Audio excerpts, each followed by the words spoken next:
Masih terpantau lunglai, indeks harga saham gabungan atau IHSG menjelang akhir pekan ditutup kembali terkoreksi pada perdagangan 15 Desember 2022.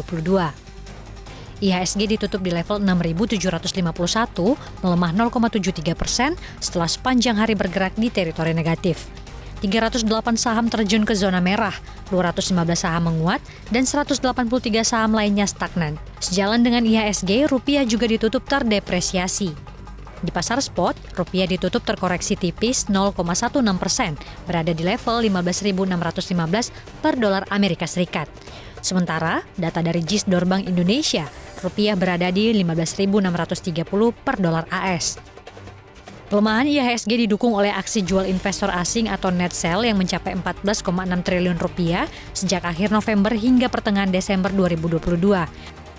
Tak hanya itu, pergerakan impor Indonesia yang turun hingga 1,89% secara tahunan turut memberatkan IHSG.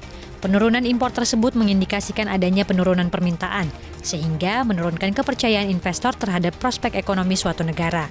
Sementara rupiah tidak kuasa melawan pengaruh kebijakan Bank Sentral Amerika Serikat, The Fed, yang kembali menaikkan suku bunga acuan sebesar 50 basis poin ke kisaran 4,25% sampai 4,5%. Pasar mengkhawatirkan kebijakan suku bunga tinggi bisa mendorong perekonomian masuk ke periode resesi.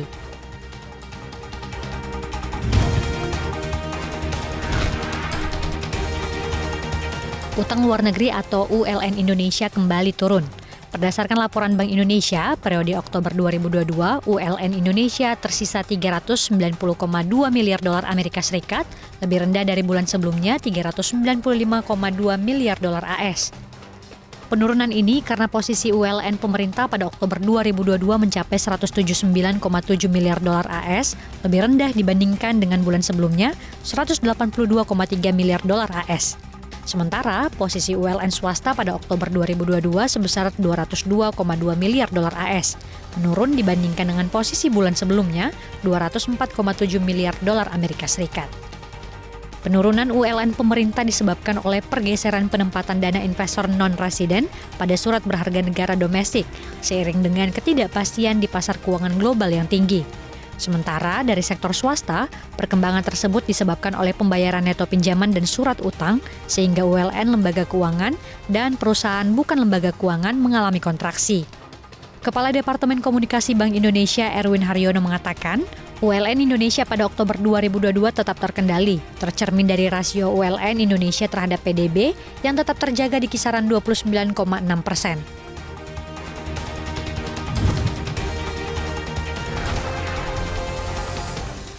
DPR resmi mengesahkan rancangan Undang-Undang Pengembangan dan Penguatan Sektor Keuangan atau PPSK menjadi undang-undang. Menteri Keuangan Sri Mulyani Indrawati memastikan keberadaan rancangan undang-undang tentang pengembangan dan penguatan sektor keuangan RUU PPSK dapat mendorong laju pertumbuhan ekonomi Indonesia lebih cepat. Bahkan, dia menilai target Indonesia maju pada 2045 bisa terrealisasi dengan RUU tersebut. Undang-undang PPSK terdiri dari sejumlah bab yang mengatur tentang fungsi dan tugas kelembagaan seperti Komite Stabilitas Sistem Keuangan atau KSSK, LPS, OJK, Bank Indonesia, dan sektor keuangan lainnya. Ada beberapa catatan perubahan dari undang-undang tersebut, di antaranya cara KSSK dalam melakukan pencegahan dan penanganan krisis sistem keuangan. Tugas KSSK akan semakin ketat, bukan hanya menangani krisis sistem keuangan, tapi juga akan menangani permasalahan lembaga jasa keuangan yang sistemik dalam kondisi normal maupun krisis. Selain itu, aturan lainnya yang berubah yakni anggota Dewan Gubernur Bank Indonesia tidak boleh menjadi pengurus atau anggota partai politik.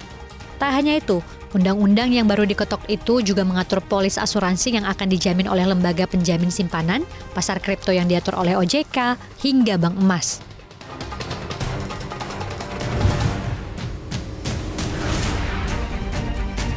Situasi ekonomi global yang sedang dipenuhi ketidakpastian membuat Bank Dunia memangkas proyeksi pertumbuhan ekonomi Indonesia pada 2023.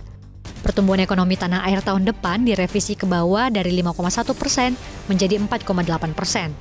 Sementara itu, rilis Bank Dunia edisi Desember 2022 memproyeksi pertumbuhan ekonomi Indonesia mencapai 5,2% pada tahun ini, kemudian 4,9% pada 2024 dan 5% pada 2025. Untuk inflasi, diproyeksi mencapai 4,2% pada 2022, kemudian naik di tahun depan 4,5%, lalu melandai ke level 3,6% pada 2024. Direktur Bank Dunia untuk Indonesia dan Timor Leste Satu Kakonen mengatakan Indonesia dapat mempertahankan pertumbuhan yang kuat dan mengatasi potensi tantangan ke depan dengan beberapa inisiatif. Di antaranya, melanjutkan reformasi pajak yang akan membantu masuknya investasi dan menciptakan ketahanan terhadap goncangan. Kemudian, penetapan harga berbasis aturan untuk energi yang dapat menekan subsidi, serta menerapkan program jaring pengaman sosial yang lebih efektif dan diperluas.